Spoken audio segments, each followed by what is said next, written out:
안녕하세요. 안녕하세요. 네, 식품미생물학을 함께 공부할 이경연이라고 합니다. 자, 먼저 간단하게 여러분들 이제 다들 처음 공부하시는 거잖아요. 그래서 처음 공부하시는 마음으로 해서 어떻게 공부를 시작해야 될지 그 부분 잠깐 얘기하고 수업 들어가도록 하겠습니다. 제가 여기 지금 오늘 PPT 준비해온 것처럼 아이고 손이 한꺼번에 많이 올라갔네요. 자, 보시면은 미생물이라는 과목에 대해서 들어갈 건데 말 그대로 작다라는 마이크로하고 생물 비오스에서 이제 여기서 나온 단어, 그래서 오가니즘이라는 용어에서 마이크로 오가니즘이라는 거였고요. 그 다음에 바로 뒤에서 이제 우리가 미생물의 발전 나오게 되면은 리베로크라는 과학자가 나오잖아요. 그랬을 때 그 전에 볼 수가 없었거든요. 눈으로는 육안으로는 볼 수가 없었다라고 했고요. 그래서 그때 만들어졌던 지금은 20만 배, 30만 배, 주사현미경, 광학현미경, 전자현미경 이런 현미경들이 있지만은 당시에는 이게 없었고 그때는 270배 배율이었었대요. 그 배율에 해당이 되는 현미경을 사용해야만 관찰이 가능한 것들. 이제 이때 이렇게 미생물이라고 하는 거고요. 여기에서 진균, 오늘 이제 이 단어들에 대해서 좀 익숙해지실 텐데 진균 같은 경우엔 펀자이라고 해서 보통 이제 곰팡이, 효모, 버섯류를 일컫는 거죠.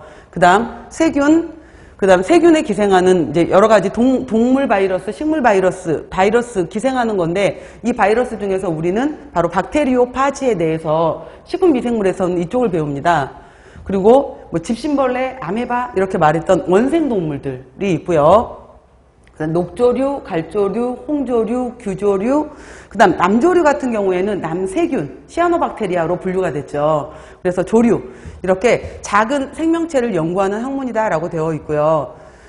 근데 미생물 같은 경우에 우리가 이제 이 과목에서 식품위생 중에서 위생직에서 식품위생학 과목이 있고요. 이 과목과 더불어서 식품미생물이 들어가게 되는데 굉장히 밀접한 과목이에요. 그래서 위생학 파트에서는 가장 중요하게 언급되는 것이 식중독이잖아요. 그래서 화학적 식중독, 생물학적 식중독, 여러 가지 물리적 식중독 얘기가 나왔을 때 특히 이제 생물학적 식중독 중에서 세균, 효모, 곰팡이 얘기가 나올 거고 그때 이미 익숙하게 미생물들, 세균에 관련된 균주들, 식중독균들, 감염병의 발생, 제1군, 제2군 해당되는 감염병에 관련된 여러 가지 균주들을 이미 많이 배우셨어요. 그래서 많이 익숙하게 이쪽 미생물 파트를 보셨거든요. 그래서 굉장히 밀접한 부분이다라고 들어가게 되는 건데 이때는 바로 이제 얘네들을 어떻게 하면 관리하고 제어할 것인가. 그래서 나쁜 놈인 것처럼 보게 되는 거지만은 이거를 좋은 쪽. 그래서 99%는 우리의 친구고 1%가 나쁜 놈이다 이렇게 얘기를 해요. 그래서 미생물을 꼭 나쁘게만 보지는 않는다라고 이제 얘기를 하게 되는 거고요.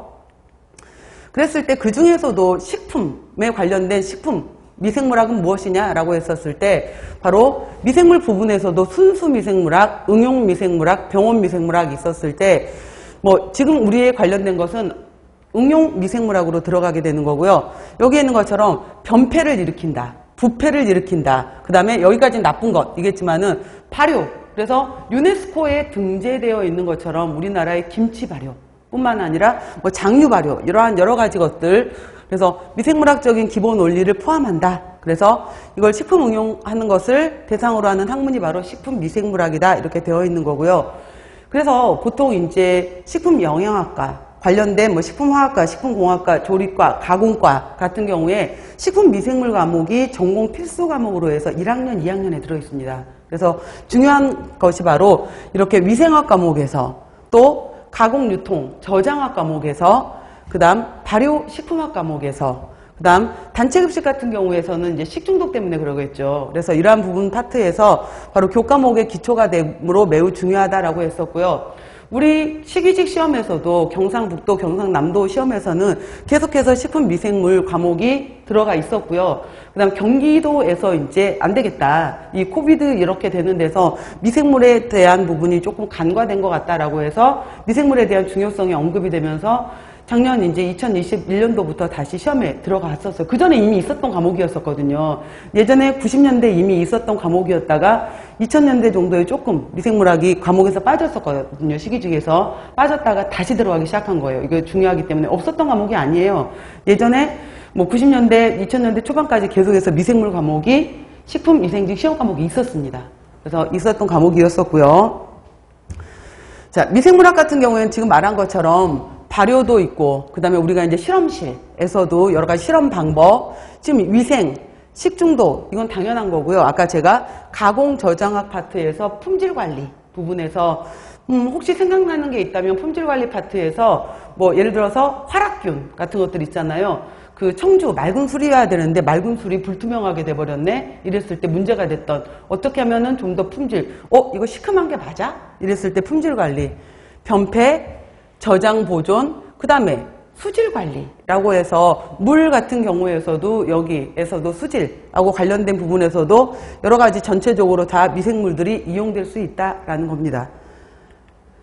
그래서 우리가 이제 일단 시험, 미생물학 자체를 재밌게 배우면 좋겠지만은 우리가 지금 현재 강의를 듣고 있고 강의를 듣는 목적 자체가 나는 시험에 합격하겠다라는 목적으로 오신 거잖아요. 그래서 오늘이 첫 번째 강의가 되는데 저도 강의를 굉장히 오래 했거든요. 근데 항상 첫 번째 시간은 엄청 긴장이 돼요. 왜냐면은 단순히 뭐 제가 이거 지금 막 떠들러 나온 게 아니라 앉아 계시는 지금 같이 공부하시는 분들 같은 경우에는 인생에 있어서 큰 결정을 내리고 내가 정말 열심히 공부를 해서 내 인생에 뭔가를 걸어보겠다고 오신 거잖아요. 그렇기 때문에 그거에 대한 책임감이 같이 느껴지더라고요. 그래서 이제 그 부분에 대해서 저도 도움이 돼야 되겠다라는 생각이 들고 강의하는 동안은 여러분들께 충분히 그 부분에 함께 도움이 될 수 있도록 저도 노력하겠습니다.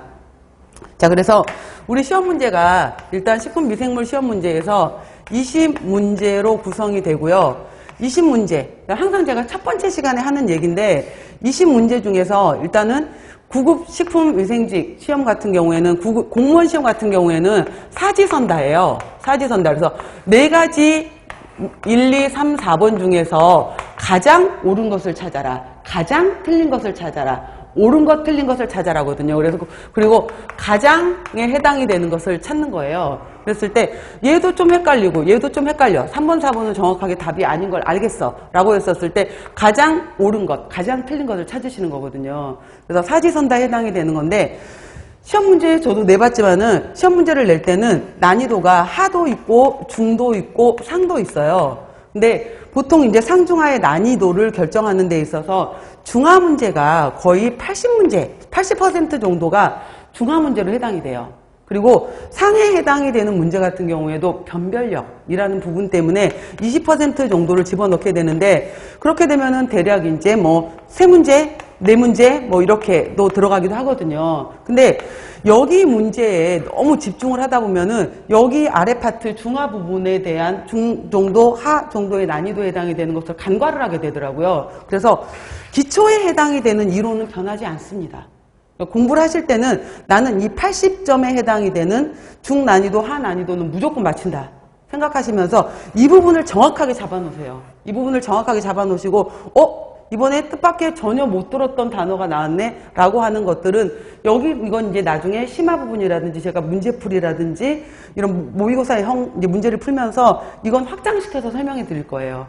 그래서 지금부터 들어가는 이제 12주 동안에 들어가는 부분에서는 일단 기본에 해당이 되는 것은 확실하게 잡겠다라는 마음으로 같이 들어가시면 좋을 것 같아요. 그래서 이 부분 나는 일단 80점은 무조건 확보하고 그 다음 플러스 20점까지 가겠다. 그래서 100점까지 가는 걸로 목표를 했으면 좋겠습니다. 자, 그래서 지금 20문제 중에서 오늘 들어갈 부분이 미생물의 개요와 발전사 부분에 대해서 들어갈 건데요. 전체 20문항 중에서 개요 파트에서도 한 문제, 분류 부분에서도 한 문제에서 2문제 정도가 나옵니다. 그래서 이 파트에서도 많이 나오는 부분이고요. 그 다음 미생물학 같은 경우에는 이렇게 지금 제가 이렇게 세균, 곰팡이, 버섯, 효모, 바이러스, 원생동물 그랬는데 원생동물 파트는 거의 시험에 없어요. 거의 나오는 빈도수가 굉장히 없고요. 그래서 바이러스, 효모, 곰팡이, 버섯, 세균 이렇게 되어 있는데 이제 예를 들어서 이런 문제가 있었죠. 작년에 기출되었던 뭐 경상도 쪽에서 기출되었던 문제 중에서 다음에 간장과 관련된 균주가 아닌 것은 그렇게 문제가 나오게 되면은 아스퍼질러스 오리제도 있고 바실러스 서틸리스도 있고 뭐 지고사카로마이세스, 뭐 세레비, 뭐 예를 들어서 루시도 있고, 그 다음에 뭐 캔디다, 뭐 이렇게 쭉 이렇게 캔디다 캔디다 유틸리스 이렇게 있었을 때 이름들이 이렇게 나오거든요. 이렇게 나와버리게 되면은 이거를 보면서 아스퍼질러스, 바실러스, 제아이고사카로마이세스, 캔디다, 그 다음에 우리가 이따 바로 이제 이어서 오늘 배우실 내용이지만은 미생물의 이름에서는 이명법을 사용한다라고 얘기를 하게 되는 거잖아요. 두 가지 이름을 사용하게 되는 건데 두 가지 이름으로 쓰게 되는 거죠. 그래서 앞에 속명, 뒤에 종명, 속명과 종명을 제시한다라고 해서 이명법이라고 하는 거죠. 그래서 이명법에 해당이 되는 건데 딱 이렇게 나왔을 때 이 문장을 보고 나서 간장에 사용된 균주가 아닌 것은 하고 물었잖아요. 그래서 간장 발효에 이용되는 균주가 아닌 것은 하고 묻게 되면은 당황스럽다. 우리가 식품 쪽은 깊게 안 배웠던 것 같은데 이게 아니라 이거는 예를 들어서 아스퍼질러스 오리제라는 이름을 보고 나면 얘는 곰팡이의 이름이었어. 그죠? 곰팡이야. 바실러스 서틸리스 얘는 세균이고 고초균이야. 자이고사카로마이세스 루시 얘는 효모야. 내염성 효모였어. 캔디다 유틸리스 얘도 효모에 해당이 되는데 간장 발효하고 가장 관련이 없는 것이 4번이거든요. 그래서 이걸 보면서 지금 두 개의 이름이 이런 식으로 나왔을 때 곰팡인지 효모인지 세균인지 방성균인지 이걸 분류하실 수 있어야 돼요. 그게 기본이에요. 얘만 되면은 거의 50%가 끝난 거예요, 미생물은. 그래서 제가 이제 공부 시작하면서 본격적으로 다음 주 정도에 이제 세균부터 들어가기 시작할 건데 세균에서 한 20개 정도의 이름, 그 다음에 효모에서의 한 15개 정도의 이름, 곰팡이에서 한 10개 정도의 이름. 사실 지금 제가 20개, 10개 정도 해서 이 50개 정도의 이런 이름들 있잖아요. 종명, 속명 딱 나타났었을 때 얘는 곰팡이다, 효모다, 세균이다. 얘만 구별되면 다 끝난 거예요. 문제는. 그러니까 이거를 계속 반복하면서 같이 외울 수 있도록 같이 정리가 될 수 있도록 할게요. 그래서 각각 세균, 그 다음에 곰팡이, 그 다음에 버섯, 그 다음에 효모, 바이러스, 원생동물 이것들의 이름들, 각각의 특징들, 분류법 이러한 것들을 공부하는 게 절반이에요. 사실 제일 중요한 파트. 그 다음 이것들 중에서 이제 원핵세포를 가지는 것들이 있고 진핵세포를 가지는 것들이 있는데 오늘 시간에는 간단하게만 언급을 해드릴 거고요. 실제로 이제 깊은 내용들 뭐 예를 들어서 그램 양성균, 그램 음성균, 그램 양성균을 구성하고 있는 테이초익 액시드를 구성하고 있는 형태 뭐 그런 음성균에서 리포폴리사카라이드, LPS는 어떤 역할을 하는지 이런 것들은 여기서 더 깊게 들어갈 거예요. 그러니까 여기도 굉장히 중요하게 매번 여기 문제가 거의 이제 이 부분에 해당이 되는 것이 6문제, 5문제 이상 나오는 부분에 굉장히 중요한 파트고요. 진핵세포, 원핵세포의 문제 같은 경우에도 같이 연결시켜서 사실 분류하기가 좀 어려워요. 분류가 어렵긴 하지만은 연결돼서 같이 나와요. 그래서 또 어떤 문제도 있었냐면은 작년에 기출되었던 문제 중에 하나가 올해 경기도 문제 같은 경우에도 혹시 보신 분들도 계실지 모르겠는데 그램 양성균, 음성균 이렇게 관련되면서 실험법 중에서 여기에 이용됐던 시약이 아닌 것은 뭐 이런 식으로 시약 문제, 실험법 문제가 나오기도 하는데 기본적으로 이 문제를 풀려면은 그램 양성균이 무엇인지, 음성균이 무엇인지를 알아야 될 거 아니에요. 그 세균들의 특징 이런 것들도 나오게 되는 거고요. 그 다음에 이런 것도 있었어요. 오늘 이제 미생물 분류 파트에 해당이 되는 건데 다음에 특징에 해당이 되는 균주를 찾아라 라는 문제가 있었거든요. 근데 그 내용이 뭐였었냐면은 편모는 9 플러스 1의 일상의 구조를 갖는다. 그 다음에 핵막인 미토콘드리아를 갖고 있다.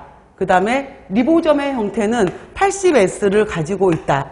이 내용을 가지고서 여기에 해당이 되는 균주를 모두 찾아라. 이러한 문제가 있었어요. 그러면은 이걸 말하는 것은 뭐냐? 핵막인 미토콘드리아를 모두 가지고 있다. 리보점의 형태가 80S다. 이게 뭐지? 어떤 균을 찾으라는 거였을까요? 자, 오늘은 첫 번째 시간인데 제가 좀 길게 설명을 했는데 이거는 바로 진핵세포를 찾으라는 거였었거든요. 진핵세포를 찾으세요 라는 거예요. 그러면은 진핵세포가 뭐지? 진핵세포에 해당이 되는 것은 바로 곰팡이, 버섯, 효모를 찾으라는 거였구나. 그런데 대놓고 곰팡이, 효모, 버섯 이렇게 나오기도 해요. 근데 한번 살짝 꼬았다라고 하게 되면은 여기에서 제가 지워버렸었는데 아까 균주 이름들이 있었죠. 아스퍼질러스 오리제, 그 다음에 뭐 사카로마이세스, 그 다음에 뭐 이렇게 슈도모나스 이렇게 나오게 되면은 얘가 곰팡인지 효모인지 세균인지 구별하고 찾아내는 거예요. 그러니까 균주 이름을 알아야지 찾는 게 기본인 거예요. 그러니까 이건 살짝 한번 꼰 거. 이런 식으로 간단하게 그냥 뭐 진핵세포 이렇게 나올 수도 있지만은 여기에서 종류, 뭐 이게 곰팡이냐, 효모냐, 세균이냐 이렇게 나올 수도 있지만 여기서 한 번 더 들어간다. 그러면은 각각의 종명, 속명 이름을 주고 나서 여기서 분류하는 방법도 있어요. 그래서 제가 이름을 계속 외우라고 했던 거예요. 그래서 이름을 외우셔야지 이런 문제들을 풀 수가 있는 거거든요. 그래서 이러한 내용들이 있다라는 거. 그리고 미생물에 있어서 성장과 대사 부분이라고 했는데 미생물의 증식에 어떠한 것들이 영향을 미치느냐 해당이 되는데 미생물 증식 부분에 해당이 되는 것들에서도 굉장히 중요하게 나오는 것이 이제 보통 패턴 이렇게 얘기를 하게 되면서 일단은 영양분에 해당이 되는 거에 따라서 우리가 종속 영양균이냐 독립 영양균이냐 이러한 것들도 나오게 되는 거죠. 그래서 독립 영양균에 해당이 되는 것은 대표적으로 광합성을 하는 것들 이러한 것들. 근데 균류도 그렇고 사람도 그렇고 다 종속 영양균이잖아요. 이러한 영양원에 해당이 되는 거. 그 다음에 세균에 해당이 되는 것은 육즙이 많고 뭐 그 다음에 pH가 7 내지 8 쪽에 해당이 되는 중성 쪽을 좋아해. 효모나 곰팡이는 약간 건조하면서 빵이나 당이나 산성인 것을 좋아해. 이런 특징들을 나누는 거예요. 그 다음에 엑시드, 이거는 pH. 아까 제가 말했던 것처럼 pH 1에서부터 14까지 있었을 때 중성 범위 7을 기준으로 해서 아래쪽을 좋아하는 것은 곰팡이와 효모의 특징이더라. 7 내지 7을 기준으로 해서 물론 예외가 벗어나는 것들도 있어요. 있지만은 대체적으로 7 내지 8 중성 약 알칼리를 좋아하는 것은 세균들의 특징이더라. 이런 것들도 있습니다. 그 다음 온도, 템퍼레이처 관련되면서 예를 들어서 저온에서도 살 수 있어. 중온에서도 살 수 있어.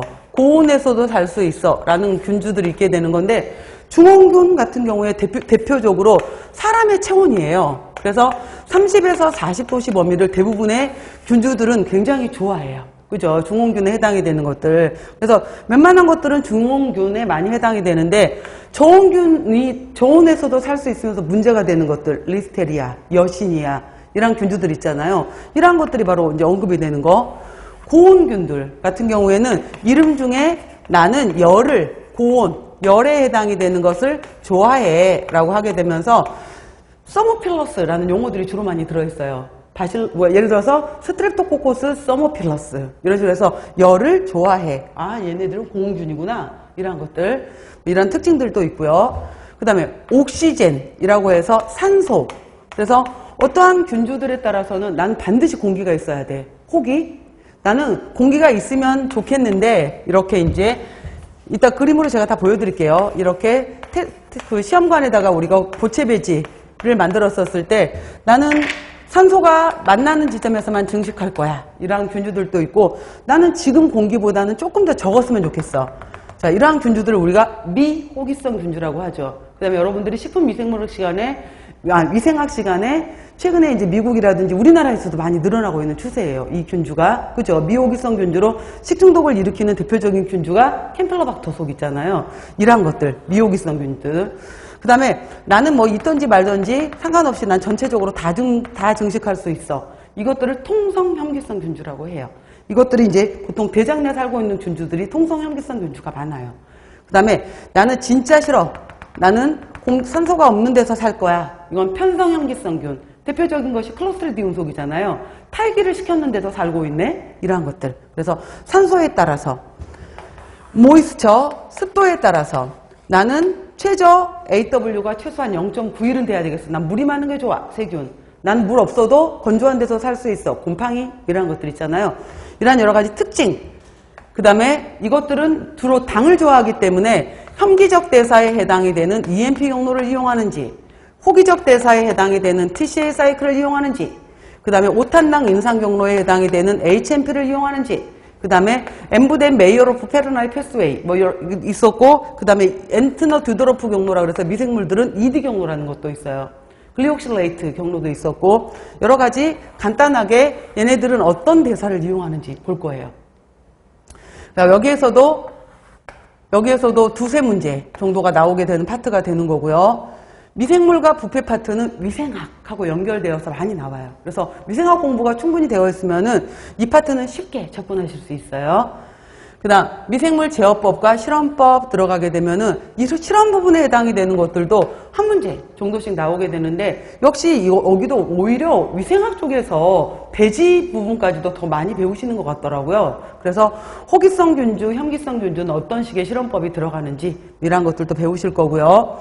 그 다음에 이게 이제 좀 최근에 또 많이 한 문제 정도씩, 그렇게 많이는 아니에요. 한 문제 정도씩 유전자에서 뭐 형질 전환이다, 형질 도입이다, 코돈이다, 안티코돈이다, 오페론이다, 이렇게 해서 유전자와 관련돼서 이제 미생물을 이용한 유전자 쪽도 나오거든요. 근데 아주 깊지는 않고요. 한 문제 정도 나오게 되는 부분이에요. 그래서 이런 식으로 이제 구성이 되면서 이러한 내용들에 해당이 되는 것들을 우리가 미생물학 시간에 배우게 될 겁니다. 그래서 한번 전체적인, 항상 공부를 하실 때는 제가 첫 번째 시간, 모든 수업 시간에 얘기를 하는 거지만은 내가 어디 부분을 공부하고 있는지 목차부터 확인하시라. 저는 이렇게 얘기를 하거든요. 그래서 모든 책을 사시면 목차부터 보세요. 목차부터 보시면서 그 목차에서 어디쯤 공부하고 있는지 확인하는 거 굉장히 중요합니다. 그래서 그러니까 다음번에 제가 이제 이렇게 들어가게 되면은 차례차례 반드시 첫 번째 시간에 외워야 될 그 각각의 대표적인 균주 이름 프린트부터 드릴 거예요. 그러면 그거는 계속해서 외우시면서 굉장히 내 주변에서 익숙하게 이제 바로바로 얘 곰팡이잖아, 얘 효모잖아, 이거 세균이잖아, 이렇게 바로바로 이해되실 수 있을 만큼 우리가 같이 그렇게 공부를 해보도록 할게요. 자, 그래서 제가 지금 말했던 것처럼 처음부터 아예 모르고 계신다라고 생각하면서 제가 차근차근 시작할 거고요. 그 다음에 대학교 1학년, 2학년에 배우다 보니까 사실 다 잊어버리거든요. 그래서 거의 뭐 이제 저런 단어를 배웠었나? 그 다음에 용어 자체가 좀 낯설기 때문에 가끔 미생물 수업하다 보면 외계어를 배우는 것 같아요. 이렇게 얘기하는 학생들도 있는데, 이제 그런 것들, 그 다음에 최근에 문제가 이렇게 적용이 되고 있다, 이런 문제가 기출이 되었었다, 그런 부분들도 같이 언급하면서 설명을 드릴 거고요. 요점 정리 같이 들어가고 10문제에서 15문제 정도씩 그 단원 끝날 때마다 문제풀이 시간이 이 챕터가 있고, 우리가 3개월 과정 끝나고 나서 문제풀이가 있겠지만 그래도 이 이론이 이렇게 적용이 된다라고 하면서 한번 같이 풀어보도록 할게요. 자, 이제 오늘 지금 교재 부분에서 식품 미생물 교재에 그대로 들어갈 거고요. 자, 보시면은 봐보세요. 한번 제가 차례 말씀드렸죠. 교재에선 차례가 어떻게 되어 있나 한번 보시면은, 일부러 제가 이 교재대로 좀 설명을 드렸었는데 4페이지 보십시다. 보시면은 1장 미생물학의 역사와 발전, 그 다음에 2장 미생물의 분류, 오늘 제가 여기까지 나갈 겁니다. 그 다음 3장 세균 본격적으로 들어갈 거고요, 다음 시간에.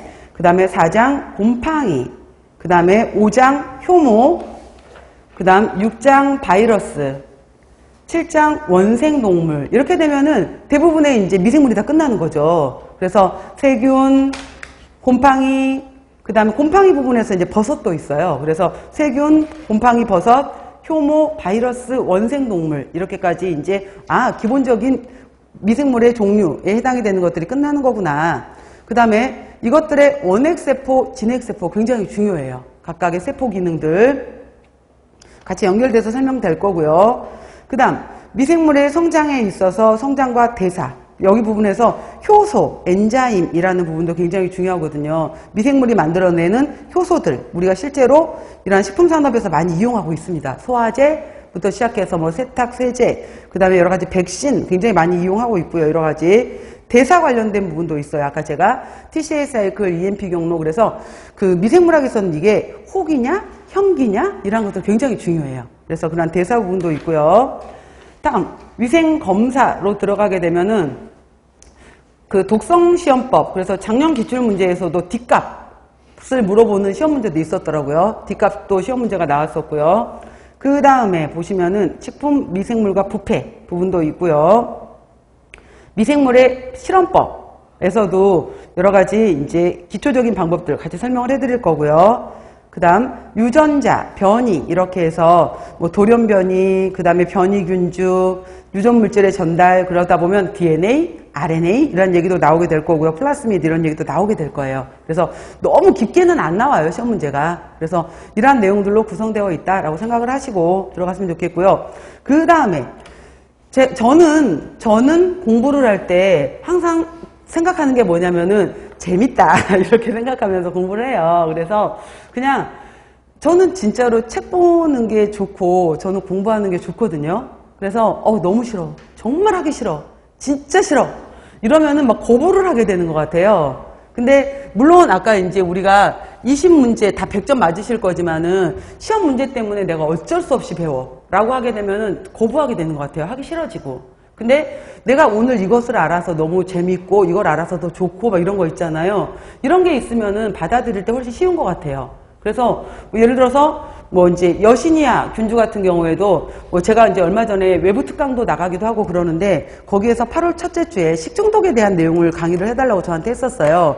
그러면은 이제 예전에 공부하셨던 이제 그냥 기업에 계시는 일반 기업 특강이었었거든요. 식중독에 관련된. 그러면은 옛날 식중독균 그러면은 손바닥에 있다라고 말했던 포도상구균, 그 다음에 달걀 껍질, 살모넬라, 생선, 비브리오 이 세 가지가 대표적이었잖아요. 근데 요즘은 균주 이름들도 많이 바뀌었답니다. 막 이러면서 이제 오늘은 리스테리아에 대해서 좀 기억을 해보셨으면 좋겠어요. 그 다음에 전 세계적으로 또 우리나라도 많아지고 있는 식중독 균주 중에 하나가 캠필로박터예요. 뭐 이런 얘기도 제가 해준 거예요. 그래서 이러한 것들도 머릿속에 좀 하나씩은 넣으셨어. 어디 가서 나 식중독 공부했는데 리스테리아가 문제래. 냉장고 내에서도 리스테리아가 증식한데 이런 얘기를 하면 재밌지 않을까요? 이렇게 이제 제 관점에서 얘기를 하는 거죠. 그런데 공부를 하실 때는 조금 재밌게, 그래도 그냥 정말 힘들어, 정말 싫어 이거보다는 재밌게 했으면 좋겠고 저도 재밌게 할 수 있도록 같이 도와드리겠습니다. 같이 함께 하겠습니다.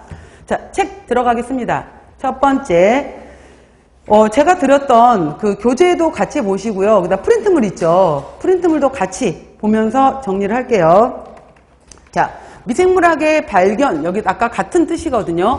매우 작다, 생명체, 아까 바이오스라고도 하고 오가니즘에 해당이 되는 건데, 그래서 마이크로 오가니즘, 눈으로 볼 수 없다라고 했는데, 눈으로 보려면은 우리가 여러분들 왜 1cm, 1cm에 해당이 되는 것, 센티미터를 구성하고 있는 것이 여기에서 10개로 나누어져 있는 밀리미터를 보잖아요.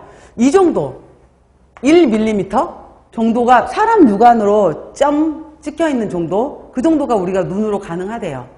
근데 미생물에 해당이 되는 것은 굉장히 너무 작은 거죠. 마이크로미터. 그래서 마이크로미터는 10의 6승 미터거든요. 10의 6승 미터에 해당이 되는 건데 굉장히 작기 때문에 여기 보기가 굉장히 어려운 거죠. 그 다음에 참고로 10의 9승 미터에 해당이 되는 것은 우리가 나노메타라고 한다. 이 두 개 정도만. 그래서 마이크로미터의 용어와 나노미터. 그래서 10의 마이너스 9승은 나노메타, 10의 마이너스 6승은 마이크로미터라고 한다라는 거. 자, 그리고 이러한 것들이 있는데 우리가 나중에 이제 뒤쪽에서 바로 뒷페이지에 있게 되는데 세균의 크기를 얘기를 했었을 때 세균은 아까 육안으로 안 보인다 그랬잖아요. 보이지 않았던 이유가 얘가 0.001 정도의 0.001mm, 그러니까 이 정도 사이즈를 가지고 1mm도 겨우 눈에 보이는데 0.001 정도 사이즈를 갖고 있는데 어떻게 보이겠어요? 그죠? 그러다 보니까 보이지 않더라라는 거. 그래서 바로 마이크로미터 단위로 표현하는데 이제 여기서 나오는 거죠. 네덜란드의 과학자인 레베누크가 맨 처음 만들었던 현미경이 바로 이제 270배 배율을 가진 걸 만들었어요. 그래서 물방울 안을 살펴본 거예요. 물방울 안을 살펴봤더니 그 안에 뭔가가 꿈틀꿈틀거리고 있었어요. 그래서 나름대로 그 모양을 다 그려봤네. 근데 이분이 그려놨던 그 그림이 실제 지금 거하고 굉장히 유사해요. 그래서 이렇게 해서 이제 이거의 시초가 되었다라고 해서 기본적으로 과학자 현미경 얘기가 나오게 되면은 레베누크부터 시작을 하게 돼요. 그래서 레베누크부터 시작을 한다라는 거. 봐보세요. 이분이에요. 잘생기셨죠? 그 다음에 이때 이제 만들어졌던 현미경이 이러한 모형이었었대요. 이러한 모형을 통해서 봤는데 당시에 좀 이런 식으로 해서 이제 간균의 형태들, 포도상 구균의 형태들 이런 식으로 나름대로 그걸 보면서 그렸던 거래요. 그때 그려놨던 노트에 있었던 그림이래요. 그래서 이러한 것들을 그렸던 분이 바로 안토니 반 리베노크다 이렇게 얘기를 해서 이분부터 시작하면 현미경부터 시작을 하는 거예요. 그래서 미생물이라는 존재 자체를 파악한 것. 인식한 것이 이분이었다라는, 리베노크라는 사람이었다라는 거. 그래서 봐보세요. 보시면은 우리가 사람은 뭐 1 내지 2m, 1m에서 2m 정도 되잖아요. 쭉 봤었을 때 아까 제가 1mm 정도가 돼야지 눈으로는 볼 수가 있다라고 했는데 그 앞쪽은 요즘은 뭐 현미경, 광학현미경, 전자현미경 이렇게 해서 전자현미경까지 나와 있게 되는 건데 이렇게 이제 볼 수 있는 것들. 그래서 여기 보시면은 세균, 그 다음에 뭐 동식물 세포 이렇게 쭉 이제 연결이 되는 거죠. 쭉. 그래서 바이러스 같은 경우에는 100 나노메타잖아요. 나노메타는 여러분들 아까 제가 10의 마이너스 9승이라 그랬잖아요. 그래서 얘는 이 일반적인 그 필터도 통과를 해버린다라고 해서 초여과성 미생물이라는 단어 들어보신 적 있죠? 그래서 바로 얘는 너무 조그만해서 이 바이러스 같은 경우는 얘도 통과하기 때문에 초여과성 미생물이라고 해요. 바이러스를. 봐보세요. 이걸로 보시면 더 편할 것 같아요. 그래서 가끔 간단한 시험 문제를 물었을 때 영양사 수준에서의 식품미생물학을 간단하게 물었을 때 다음 중에서 미생물의 사이즈가 크기가 옳게 연결된 것은 하는 문제를 물을 때가 있어요. 그러면은 곰팡이가 제일 크고 그 다음에 효모고 그 다음에 세균이고 그 다음에 원생동물이고 그 다음에 바이러스 이렇게 들어가게 되거든요. 그랬을 때 세균의 경우에는 얘도 구균이냐 간균이냐에 따라서 다르지만은 여기 보시면은 그러니까 그 구형 세균에 해당이 되는 것은 보통 그래서 0.5에서부터 뭐 1 마이크로미터 이렇게 표현을 하기도 하고요. 뭐 더 큰 것들은 아까 간균에 해당이 되는 것은 막대형 세균에 해당이 되는 것은 세균 제가 좀 이따 보여드리겠지만은 세균의 형태는 이렇게 동그란 형태를 구균이라고 하고요. 이렇게 약간 길다랗게 만들어진 것을 막대기 바실러스 라드 형태라고 하게 되는데 좀 큰 것들에 해당이 되는 것은 5 마이크로미터까지 되더라 라고 얘기하는 거고요. 효모 같은 경우에는 보통 여기 나와 있죠. 6 내지 8 마이크로미터 정도가 되더라 라고 하는 거고요. 곰팡이 같은 경우에는 3에 해당이 되는 거고요. 곰팡이는 털 뭉치처럼 되어 있잖아요. 균사로 자란단 말이에요. 실처럼 자라기 때문에 얘는 무한대까지 자랄 수 있고요. 그냥 보통 10 마이크로미터 정도까지 자란다라고 이제 더 자랄 수 있어요. 곰팡이는 뭉텅이로 계속 더 커지게 되면은. 근데 일반적인 사이즈에서는 곰팡이, 효모, 세균, 원생동물, 바이러스 이렇게 본다라는 거. 그리고 바이러스 같은 경우에는 하나 써놓으세요. 얘는 통과를 해버리기 때문에 초여과성 미생물이다 라는 표현을 쓰기도 해요. 그래서 바로 멤브레인 필터를 투과할 수 있는 초여과성 미생물이라는 표현을 쓰기도 한다라는 거. 바이러스에는 초여과 필터를 통과한다. 초여과성 미생물. 그래서 사이즈를 한번 간단하게 설명을 했고요. 자, 그 다음에 나와 있는 내용이 뭐냐. 그래서 제가 그 프린트물 정리해 드렸죠. 그래서 곰팡이, 효모, 세균 있고요. 그러니까 크게는 제가 지금 2 마이크로미터까지 간 것들도 있다라고 참고로 보시고요. 그 다음 그 프린트물 보시면 미생물 발전사에서 어떻게 제가 구별을 했냐면은 저는 초기 봐보세요. 큰 제목 초기 제가 정리한 제목은 초기 그 다음에 자연 발생설과 생물 속생설이에요. 생물에서 속한다. 그 다음에 큰 프린트물들 보시면은 미생물의 순수 배양법을 개발했다. 그 다음 발효능, 아까 효소, 발효능이 있다. 의학에 이용한다. 그 다음 분자생물학의 발전에 이용이 되었다. 이런 내용들로 해서 저는 이제 큰 제목으로 분류를 했거든요. 근데 다시 보면 어떻게 볼 수 있냐면은 이렇게도 구별하기도 해요. 지금 책에서처럼 시작하시면은 맨 처음에 미생물이 발전되었던 초기가 있고요. 그 이후에 1800년대쯤에 이제 시작이 되었던 것 중에 하나가 초기에는 아까 리베노크 미생물이라는 존재 자체를 그전에는 몰랐단 말이에요. 물방울 속에 어떤 우리가 눈에 보이지 않았던 어떤 생명체가 있었구나 라는 걸 인식하기 시작하면서 마이크로큘 여러 가지 이러한 미생물이라는 존재를 인식을 했었고 1800년대에서는 얘가 도대체 그냥 알아서 생겨나는 거다라는 식의 자연 발생설과 아니야. 그냥 생명이라는 것은 생명체로부터 나오는 거야 라고 하는 생물로부터 비롯되어서 나온다 라고 하는 생물 속생설 두 가지가 의견이 분분하게 싸웠던 시기예요. 근데 이 생물 속생설 결론적으로 제가 먼저 말씀드리면은 생물 속생설에 종지부를 찍은 사람 3사람이 있어요. 가장 대표적으로 시험 문제 잘 나온 사람들이죠. 생물 속생설의 종지부를 딱 찍은 사람이 맨 처음에 파스테르가 종지부를 찍었고요. 이거에 대해서 확실하게 또 결론을 내려준 사람이 바로 코우. 그 다음에 이것도 내생포자도 다 죽여버릴 수 있어 라고 하면서 이것까지도 제시한 사람이 해당이 되는 사람이 바로 틴달이었어요. 그래서 이 세 사람이 바로 이제 파스테르와 코우와 틴달이 나타나면서 나머지 뭐 두 가지 의견이 그 사이에도 왔다 갔다 했었거든요. 근데 아니야 라고 하면서 이걸 확실하게 이제 정리를 해버렸었고, 이분들 파스테르, 코우, 틴달 이 사람들이, 파스테르는 이제 프랑스 사람이었었고요, 코우는 독일이었었거든요. 근데 이 분들이 바로 이제 활동하던 이 시절을 우리가 미생물에 있어서 급격하게 이제 발달이 되기 시작하는 황금기다라는 표현을 쓰기도 해요. 그래서 가끔 보다 보면은 뭐 미생물학 시대의 황금기가 언제냐? 아, 이분들 파스테르, 코우, 틴달 이 사람들이 나오기 시작하면서 바로 이때를 우리가 황금기라는 표현을 쓰는구나 라는 거예요. 그 다음에 시기별로만 먼저 말씀을 드릴게요. 그 다음 또 연결돼서 나오는 것이 이제 우리가 여러분들 그 조선시대에서 임진왜란이 1500년대잖아요. 여러분 그것도 공부하시지 않아요? 뭐죠? 한국사? 한국사 아니가 우리는? 네. 그 한국사 저는 이제 가끔씩 저도 이제 시험 문제 공개가 안 되는 것들 때문에 시험 문제를 보러 가는 경우가 있거든요.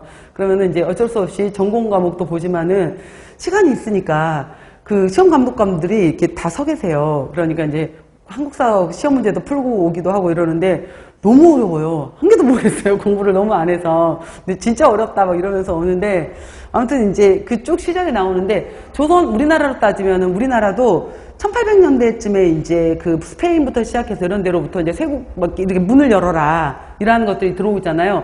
1800년대 후반부터 시작해서 바로 이제 1900년대 초기 1900년대 초기에 해당이 되는 시절이 이제 그 다음에 특히 이제 역사적으로 일대가 되게 중요했던 것이 1차 세계대전이 1800년대를 지나면서 1차 세계대전이 있었고요. 2차 세계대전이 있었어요. 1910년, 20년대, 1940년, 50년대 때 1차, 2차 세계대전이 있었는데 이때를 중심으로 해서 이제 의학이 발달을 하기 시작해요. 그래서 이제 페니실린이라는 것이 만들어지고 그 다음에 스트랩토마이신이라는 것이, 그러니까 의약품이 실제로 만들어졌던 것은 생각해보면 그렇게 오래되진 않았어요. 그죠? 1900년대예요. 1900년대 여기에서 이제 바로 항생제 해당이 되는 것들이 만들어지기 시작했던 것이 1900년대 초기예요. 1900년대 초기에 의학 쪽에 해당이 되는, 그래서 화학기에 해당이 된다. 이제 화학의 발달, 미생물과 화학으로 연결이 되는 거고요. 그 다음에 1940년대를 지나오게 되면서 이때는 이제 분자생물학의 시대로 넘어가게 돼요. 그래서 분자생물학의 시대로 들어가게 되면서 여기에서 이제 DNA, RNA, 오페론, 우리가 아까 뭐 코돈 이런 얘기 했었잖아요. 이때로 넘어가게 되는 거예요. 그래서 이런 시대적인 흐름으로 보기도 한다라고 보시면 될 것 같아요. 자, 다시 정리해 볼게요. 제가 뭐라 그랬냐면은 초기를 지나왔었고 처음에 1600, 1700년대 미생물이 있구나 라는 걸 찾았고 1800년대는 자연 발생설과 생물 속생설에 있어서 논쟁이 발생이 됐던 시절이었으나 이때 파스테르와 코우와 틴달이라는 사람들의 업적이 엄청나게 발달되었던 시기를 우리가 바로 이제 황금기라는 표현을 쓰기도 하더라라는 거예요. 이분들이 이제 생물 속생설 발견했었던 이분들의 시기를, 그리고 1800년대 후반에서 1900년대 초기에 이제 바로 여러 가지 항생물질부터 시작해서 페니실린 이런 것들이 개발되는 시절을 우리가 화학물질들이 이제 만들어지기 시작한 미생물의 화학을 이용하게 되는 거고요. 1940년대 이후로 넘어오게 되면서 지금은 분자생물학의 시대예요.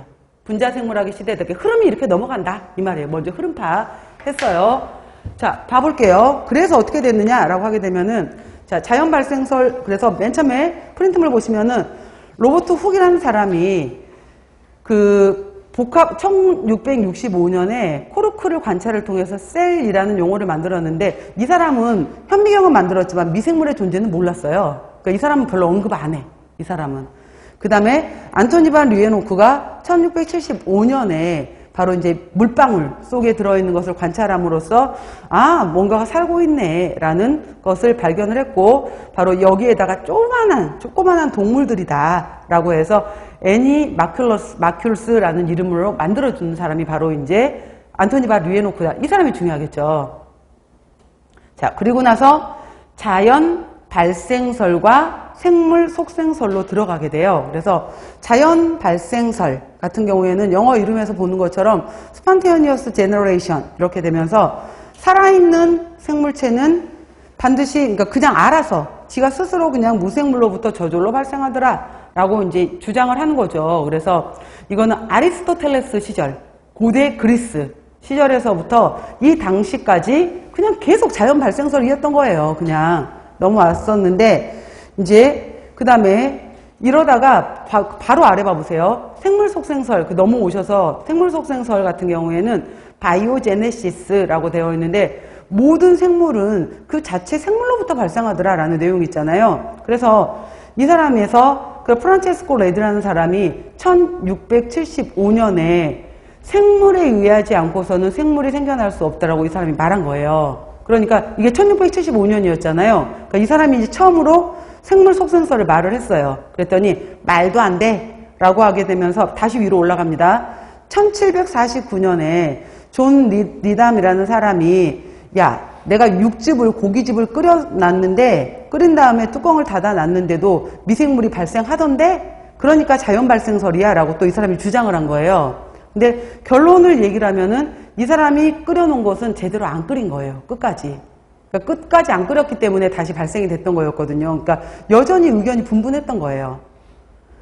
그리고 나서 이제 보시면은 라자로 스팔란잔이라는 사람이 충분히 아니야. 그 존 리담이라는 사람은 제대로 안 끓인 거야. 라고 얘기를 하면서 충분히 끓인 후 밀폐한 육즙은 미생물이 발생하지 않지만 마개를 열어놓게 돼서 공기가 다시 들어가게 되면 미생물이 발생하더라 라고 하면서 존 리담의 주장을 다시 또 이제 뭉개뜨린 거예요. 양쪽이 왔다 갔다 계속해요.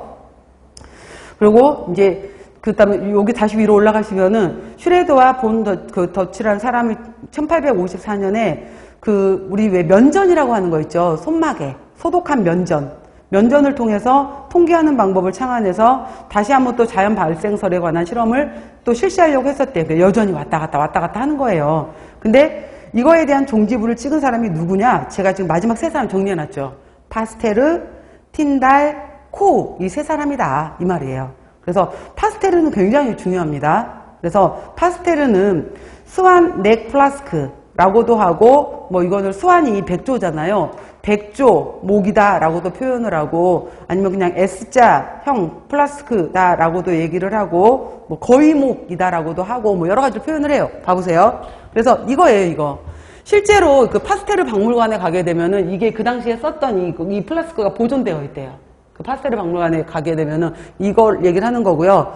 자, 이제 이분이 플라스크에다 육즙을 넣었어요. 그 다음에 이거를 이 목 부분을 이렇게 이제 있다란 것을 여기를 늘렸어요. S자 목 형태로 늘린 거죠. 그 다음에 여기를 이제 안에 들어있는 육즙을 다 가열을 해버린 거예요. 그랬더니 여기가 이렇게 꺾여 버렸잖아요. 그러면은 여기 꺾여 있다 보니까 여기는 다 가열이 됐을 것이고 여기 수증기가 차면서 여기 안에 물방울이 생긴 거예요. 여기 안에. 그래서 이 물방울이 역류가 돼서 이렇게 들어오질 못하잖아요. 역류가 들어오지 못하다 보니까 얘가 여기 세균이 들어오려고 하는 것을 차단하고 있더라. 그래서 더 이상 여기에서는 더 이상 부패가 발생하지 않았어 라는 걸 증명을 한 거예요. 그리고 또 하나의 예로는 여기를 뚝 잘라버린 거예요. 뚝 잘라서 깨버렸네. 뚝 잘라서 깨버리게 되면은 결국은 깨버리게 되면 공기가 들어갈 거 아니에요. 공기가 끓여놔도 공기가 다시 들어갔더니 다시 부패하더라. 봐라, 꺾어 놓게 되면은 안 들어가고 여기 안에서 밀폐가 되어 있기 때문에 그래서 충분히 끓인 것을 밀폐를 시켜놓고 공기의 유통을 막아주게 되면은 증식이 안 해. 근데 이거를 공기가 들어가게 되면 증식이 돼. 이거를 확실하게 이 그림을 통해서 이제 나타내 준 거예요. 이 실험을 통해서. 그래서 이거를 바로 이제 이걸 통해서 완전히 이거를 만들어 준 거죠. 자, 잠깐 여기까지만 먼저 설명할 게 좀 많아서요. 이 파스텔부터는 다시 설명하도록 할게요. 잠깐 쉬고 다시 들어가도록 하겠습니다.